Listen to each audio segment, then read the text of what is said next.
जीवन में वर्तमान को स्वीकार करके आनंद में रहना, यही विश्राम है। और याद रखिए, जितना भी ऐश्वर्य प्राप्त हो जाए, यदि स्वीकार करने का स्वभाव नहीं आया तो जमा करते करते, हाय हाय करते करते चले जाएंगे। अब पिछवा वाले आनंद उठाएंगे। हमने कई परिवार देखे हैं, बाबूजी फटाहा धोती पहन के जीवन बिता गए, जाने के बाद उनका बक्सा खुला तो 250 धोती निकला। जीवन भर फटा पहने, वो चले गए तो उनका पेटी खोला गया, क्या रखले बने, तो उसमें 250 नया नया धोती मिला। उसके बाद जितना बचा था सब लड़कों आनंद किए हैं। स्वीकार करिए, आज जो भगवान ने दिया है, जो प्राप्त है, वो पर्याप्त है। इसको स्वीकार करिएगा, यही विश्राम है। गोस्वामी तुलसीदास जी कहते हैं, आप मानस जी को पढ़िएगा, पूरी कथा लिखने के बाद गोस्वामी जी इस बात को स्वीकार करते हैं, क्या पायो परम विश्राम राम समान प्रभु नाही कहो, पायो परम विश्राम राम। ये मानस की कथा विश्राम की प्राप्ति कराती है। और आप एक और निवेदन करूं, एक बार, 2 बार, 3 बार सुन लेंगे तो विश्राम मिल जाएगा, इस भ्रम में न रहिए। गोस्वामी जी तो कही रहे हैं कि विमल कथा कर कीन्ह आरंभा, सुनत सुनने मात्र से नशा ही नशा जाएगा। क्या? काम मद दंभ। काम, क्रोध, मद, मोह, लोभ, मत्सर, ये जितने विकार हैं 6, ये मानस की कथा सुनने से नशा जाते हैं, यानी समाप्त हो जाते हैं। कई लोगों को पर्सनली मैं जानता हूं जो 40-40 साल से कथा सुन रहे हैं, पढ़ रहे हैं, लेकिन क्रोध आज तक समाप्त नहीं हो पाया। तो क्या ये गलत लिखा है? यदि सही लिखा है तो समाप्त क्यों नहीं हुआ? ये बड़ा अद्भुत विषय है। समाप्त इसलिए नहीं हुआ कि वो कथा पढ़ ही नहीं रहे थे, वो तो केवल अक्षर पढ़ रहे थे, बस पढ़ ही रहे हैं, काप पढ़ ही रहे हैं, इससे कोई लेना देना नहीं है। हमारा गांव बगले में है, बहुत दूर नहीं है यहां से, मैक्सिमम 1.5 घंटा, 1-1.5 घंटा। एक बार अपने क्षेत्र में एक जगह मानस पाठ हो रहा था, मैं भी गया था, मैं बैठ के सुन रहा था, 5 मिनट ले गया था मैं। तो जो भैया लोग पढ़ रहे थे, प्रसंग चल रहा था मानस जी में अयोध्या कांड का, कि महाराज चक्रवर्ती जी का प्राण निकलने वाला है, राम जी लौट के आए नहीं है वन से। सुमंत जी बता दिए कि महाराज राम जी आए नहीं, चले गए। महाराज विलाप कर रहे हैं, उनके प्राण कंठ में आके फंसे हुए हैं। ये प्रसंग था मानस जी में। और उस पाठ को गाने वाले मजीरा, ढोलक, हारमोनिया लेके ले झमाझम बज रहा है पूरा। अब मैं बैठ के सोची, कर गा रहे हैं। अब वो ऐसे क्यों गा रहे हैं?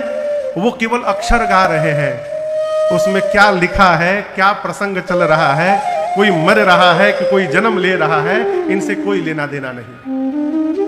इस प्रकार के पाठ से कुछ होने वाला नहीं है। दवाई जब तक शरीर के भीतर प्रवेश नहीं करेगी, तब तक उसका प्रभाव व्याधि पर दिखाई देने वाला नहीं है। आप दुनिया के बड़े से बड़े डॉक्टर से मिल के आ जाइए,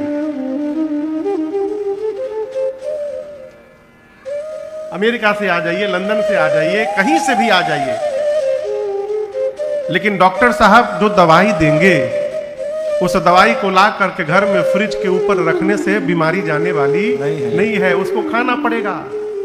और आपसे बात कहूं, डॉक्टर कम पढ़े लिखे, अधिक पढ़े लिखे हो सकते हैं, लेकिन वो जो दवाई देंगे ना, वो दवाई कम बेसी पढ़े लिखे नहीं होती। वो ये नहीं देखती दवाई की बहुत नामी डॉक्टर दिए तो पहले ही असर कर दे डॉक्टर साहब, और छोटे डॉक्टर दिए हैं तो 1 हफ्ता बाद असर करेंगे, ऐसा होता है क्या? उसी प्रकार भगवान की कथा सुनाने वाला वक्ता बड़ा छोटा हो सकता है, बहुत ज्ञानी, कम ज्ञानी, मध्यम ज्ञानी हो सकता है, लेकिन वो जो भगवान की कथा सुनाता है, उस कथा के प्रभाव में कोई अंतर पड़ने वाला नहीं है। बड़ा वक्ता सुनाए तो भी वही प्रभाव, और छोटा वक्ता सुनाए तो भी वही प्रभाव पड़ेगा। बड़ा वक्ता ना भगवान के नाम में से कुछ जोड़ सकता है, और ना छोटा वक्ता भगवान के नाम में से कुछ निकाल सकता है। नाम तो वही है, टेबलेट वही है, प्रभाव कब पड़ेगा? जब हम उसको समय से पान करेंगे। उसी प्रकार समय रहते यदि ये कथा समझ में आ गई तो इसका प्रभाव हमारे जीवन में भी दिखाई पड़ेगा। ये सारे विकार समाप्त हो जाएंगे। सुनत नसाहि काम मद दंभा। सुनते सुनते ये काम, क्रोध, मद, मोह, लोभ सब धीरे धीरे कम होने लगेंगे। क्यों? एक बार में नहीं, सुनते सुनते। ये लंबी प्रक्रिया है। 9 दिन हम कथा गा के चले जाएंगे, उसके बाद ये कथा घर में गाइए, 5 मिनट गाइए, 10 मिनट गाइए। क्यों? इसको गाने से ही अरे जन मन में रसधार भरेगी राम कथा। जन मन में रसधार भरेगी राम कथा। जीवन का उद्धार करेगी राम कथा। जीवन का उद्धार करेगी राम कथा। जन मन में रसधार भरेगी राम कथा। जन मन में रसधार भरेगी राम कथा।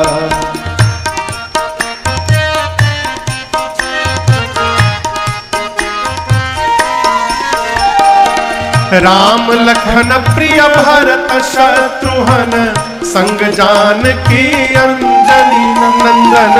राम लखन प्रिय भरत शत्रुघ्न संग जानकी अंजनी नंदन। राम लखन प्रिय भरत शत्रुघ्न संग जानकी अंजनी नंदन। राम लखन प्रिय भरत शत्रुघ्न संग जानकी अंजनी नंदन। मन मंदिर दरबार करेगी राम कथा। मन मंदिर दरबार करेगी राम कथा। जन मन में रसधार भरेगी राम कथा। जन मन में रसधार भरेगी राम कथा।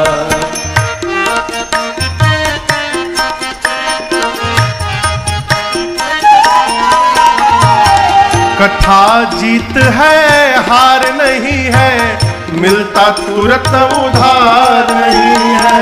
कथा जीत है, हार नहीं है, मिलता तुरंत उधार नहीं है। अच्छा, एक प्रश्न का उत्तर दीजिए। किसी व्यक्ति से आप पहली बार मिले और पहले दिन ही उससे उधार मांगिएगा तो देगा? सावधान, आपका अपना ही आदमी यदि सालों बाद अचानक फोन कर दिया है तो जरूर कोई ना कोई काम पड़ा होगा उसका। ऐसे कोई फोन करने वाला निरंतरता में रहता है। यदि किसी से उधार लेना है तो उससे संपर्क करना पड़ता है नित्य। जब बार बार आप मिलेंगे, परिचय होगा, बातचीत होगी, तब कभी आवश्यकता पड़ी तो आपको प्राप्त भी हो सकता है। उसी प्रकार ये कथा, इससे नित्य यदि संपर्क बना रहेगा पढ़ने सुनने का, तो हम जो चाहेंगे इनसे प्राप्त कर सकते हैं। कथा जीत है, हार नहीं है, मिलता तुरंत उधार नहीं है। कथा जीत है, हार नहीं है, मिलता तुरंत उधार नहीं है। सफल नगद व्यापार करेगी राम कथा। सफल नगद व्यापार करेगी राम कथा। जन मन में रसधार भरेगी राम कथा। जन मन में रसधार भरेगी राम कथा।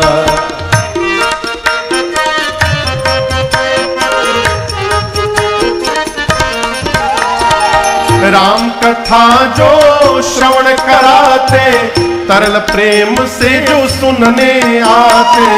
राम कथा जो श्रवण कराते, तरल प्रेम से सुनने आते, राम कथा जो श्रवण कराते, तरल प्रेम से सुनने आते, राम कथा जो श्रवण कराते, तरल प्रेम से सुनने आते। अरे सबका बेड़ा पार करेगी राम कथा, सबका बेड़ा पार करेगी राम कथा।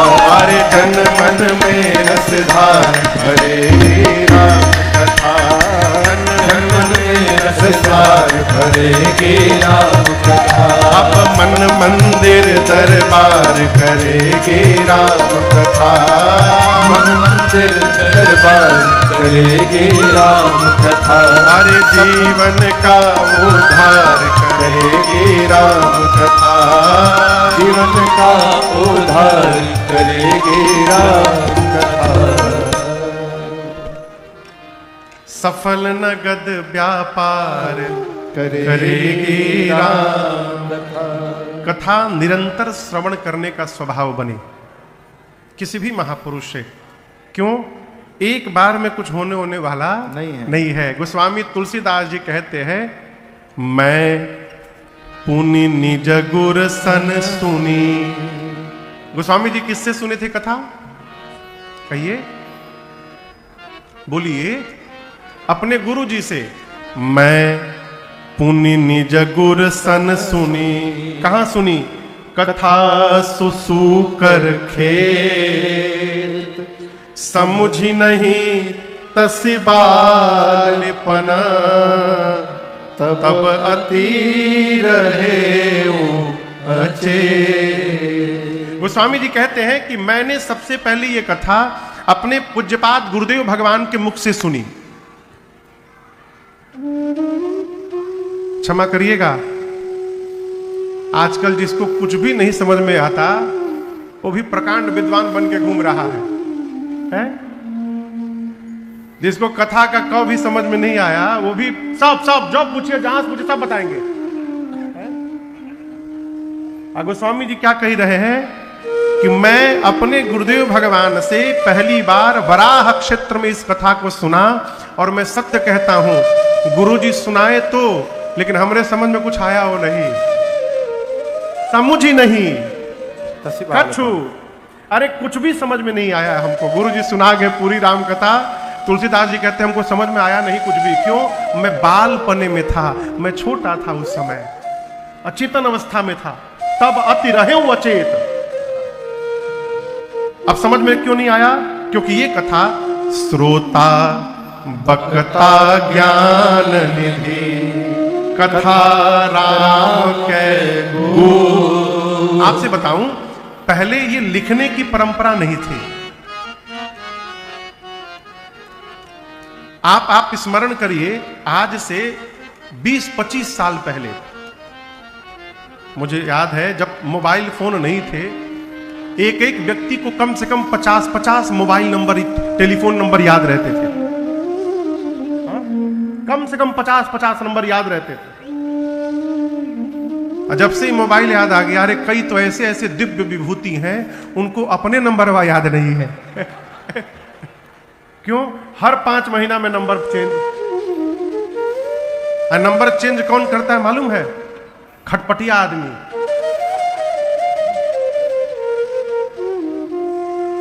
पहले के समय में था कि आपके मित्र जितने आपके पुराने हैं, जितने वर्षों से आपके मित्र हैं, वो आपकी प्रामाणिकता को बताता था। वर्तमान समय में आपका मोबाइल नंबर जितना पुराना है वो आपकी प्रामाणिकता को बताता है। जितना खटपटिया आदमी है, उनकरा से पैसा, उनकरा से पैसा, उनकरा से पैसा, 10 जगह से पैसा लेके 5 महीना में नंबर चेंज, अब खोजत रहा।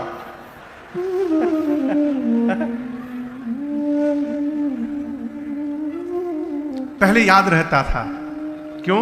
हम स्मरण में रखते थे। जब से मोबाइल में सेट करने की व्यवस्था आ गई, यहां से डिलीट होता गया और मोबाइल में सेव होता गया। पहले की परंपरा में सदगुरु अपना पूरा का पूरा ज्ञान अपने शिष्य को स्मरण करा देता था, और ये गुरु शिष्य परंपरा से कथा चलती आ रही है। गुरु जी ने अपने शिष्य को सुनाया, वो अपने शिष्य को सुनाए, वो अपने शिष्य को सुनाए। ऐसे गुरु चेला से चलते चलते चलते चलते कथा प्रातः स्मरणीय पूज्य श्री नरहरिया दास जी महाराज तक पहुंची। ये गोस्वामी तुलसीदास जी के गुरु जी हैं, वो भी गोस्वामी जी को सुनाए, लेकिन गोस्वामी जी कहते हैं मेरे समझ में कुछ आया नहीं। हमसे पहले वाले कैसे समझ गए? क्योंकि उस समय दोनों श्रोता वक्ता ज्ञान निधि, कहने वाले गुरु जी भी ज्ञानी होते थे, सुनने वाले श्रोता भी ज्ञानी होते थे, चेला भी, और ऊपर से कथा राम के गूढ़, वो दोनों ज्ञानी होते थे। राम जी का चरित्र गूढ़ चरित्र है। लेकिन मैं अपने बारे में क्या कहूं कि मैं समझो मैं जीव जड़, कलिमल ग्रसित विमूढ़। पहले के जमाने में गुरु जी सुनाए तो चेला को इसलिए समझ में आ गया कि गुरु भी ज्ञानी होते थे, शिष्य भी ज्ञानी होते थे। लेकिन गोस्वामी जी कहते मैं कैसे समझूं, किम इससे समझाऊं, मैं जड़ बुद्धि का था, कलिकाल के विकार से मेरी मति जकड़ी हुई थी, मैं मूढ़ था, मैं कैसे समझूं।